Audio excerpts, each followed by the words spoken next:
Hello everyone, this is our final project, the portable distance sensor created by Crist and Cocchi. Okay.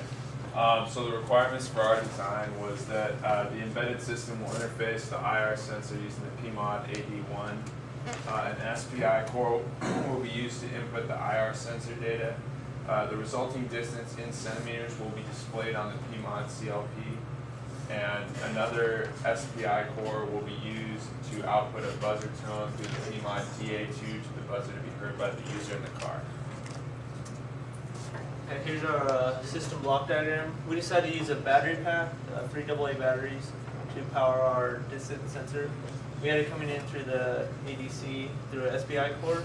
And then here we have our outputs to the LCD, and then also through the SPI and DAC to the buzzer. Our design overview for the hardware, we use the digital PMOD CLP, the LCD screen, the AD1 and DA2 also. And then we used a Sharp IR distance sensor. It said it had a range of 10 to 80 centimeters, but we were able to get it from around 7 to worked up to 200 centimeters with just not as good accuracy. And also a piezo buzzer. For the software, we used some code from previous labs, the LCD 81 and DA2 code. They're all able to just use that again. A lookup table was used to store all the values that we brought in. That was the easiest way for us to do it. And then the square wave power the buzzer. For our testing, we set up the IR sensor on the Nexus box, so it would be perfectly at a 90-degree angle. And then we took a piece of paper and we measured out values, which you can see. That's a 10 centimeter value right there. And there's 1 centimeter after every one of those. So and then on the display right now is the 81 value. So John and I, we took a Excel spreadsheet and you read off that value, move it, keep going until we got all the values up to 80. And then we decided to keep going past 80. We discovered that past 80 we only went about 10 centimeter increments. So past 80 we went in 10 centimeter increments and got values. And then that's just a picture of our setup. We used the piece together just to make it so it was a bigger obstacle. And then for our demo, we actually mounted it on John's truck. And so you can see the sensors right here on the very back of it. And then we wired that up through the tailgate. You can kind of see the breadboard sticking out right there. And then we put the laptop and the Nexus board and all that in the back of the truck and had it all hooked up. And we took the buzzer and we wired that with that long wire all the way up to the front of the cab.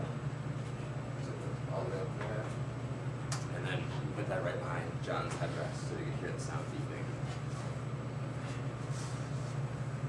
And then he stopped at 9 centimeters to the object, which we actually have a demo of that we'll show after we do our demo over there.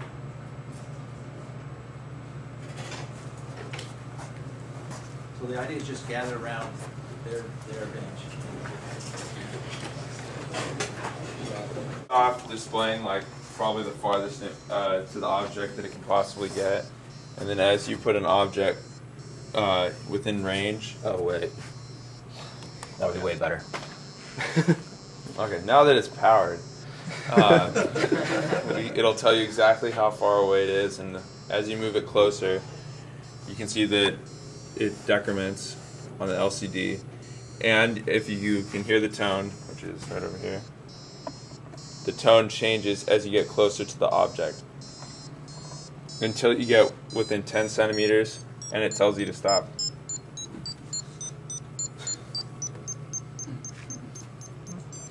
And that's how we used it to create a backup sensor.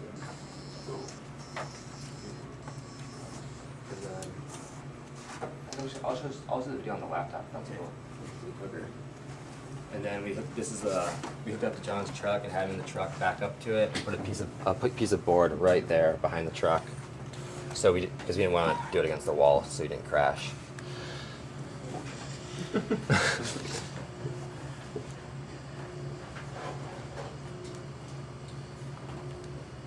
So John's in the car, and all he's listening to right now is the buzzer as he's backing up.